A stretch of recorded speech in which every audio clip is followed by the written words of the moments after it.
তো চলে এসেছে এখন আমাদের গাড়ি। এখন এই গাড়িটাকে সাজাতে হবে তো। তাহলে ঠিক আছে, এখন গাড়িটা আমরা সাজাতে চলবো। ও নো, গাড়িটা তো ভেঙে গেছে। এখন এই গাড়িটাকে সাজাতে হবে। তো প্রথমে চাকা দুটো লাগাবো।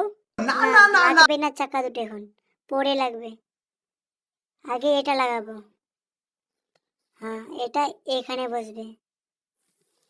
তারপরে এর দরজাটা, তারপরে আয়না দুটো লাগাবো। না, লাগবে না এখন আয়নাটা, পরে লাগবে। তারপরে এখন হ্যান্ডেলটা লাগাবো। তারপরে চাকা দুটো এদিকে, তারপরে চাকা দুটো ওদিকে। তারপরে লাইটগুলো লাগবে এখন। নিচের দিকে একটা লাইট এখানে। তারপরে সিট লাগবে এখানে, আর লাইটগুলো উপরে, আর জানলাগুলো গাড়ির দুপাশে। ওয়াহ,